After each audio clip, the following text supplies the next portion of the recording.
వారే అడ్డుకుంటూ నెపం తెలుగుదేశం పార్టీపై నెట్టేస్తూ ఇంటింటికి పింఛన్ల పంపిణీపై వైకాపా కుట్ర, దీనికి ఉన్నతాధికారుల అండ, వృద్ధుల్ని ఎండల్లో నడిపించే దుర్మార్గపు ఆట, పంపిణీలో జాప్యం చేయాలని ముందే నిర్ణయం అంటూ ఇంటింటికి పంపిణీ సులువే.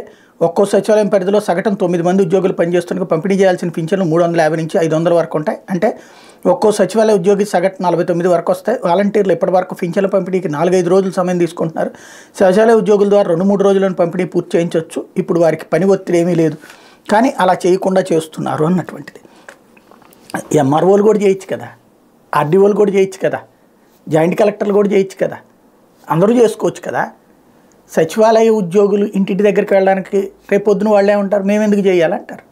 అదే కదా వచ్చేటువంటి సమస్య. ఇంకొకటి, ఈ మొత్తం వ్యవహారంలో జరుగుతున్నది ఏంటంటే, వాలంటీర్ల వ్యవస్థ మీద ఎంత విషయం చెప్పారో నేనైతే అబద్ధం చెప్పాల్సిన పని లేదు కదా. గత 3 సంవత్సరాల నుండి 100 సార్లు చెప్పా, వాలంటీర్ల వ్యవస్థ మీద విషయం చెబుతున్నారు, ఎన్నికలప్పుడు చేస్తున్నారని. వీళ్ళందరి ఒత్తిడి మేరకు చివరికి ఎన్నికల సంఘం ఫైనల్గా వాలంటీర్ల వ్యవస్థను ఆపింది. ఇప్పుడు ఆ పాపం ఎవరిది?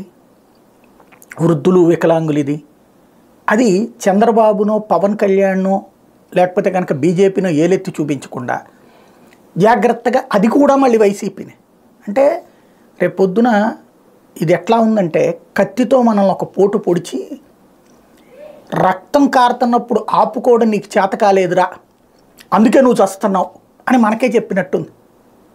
కత్తితో పొడవటం సహజం, పొడిచిన తర్వాత ఆ గాయాన్ని ఆపుకోవడం నీకు చేత కావాలి. నీకు చేత కాకపోతే కనుక మేమేం చేస్తాం, ఆ పాపం కత్తిది నీది తప్పించి మాకేం సంబంధం లేదు అన్నట్టుంది ఇది వ్యవహారం.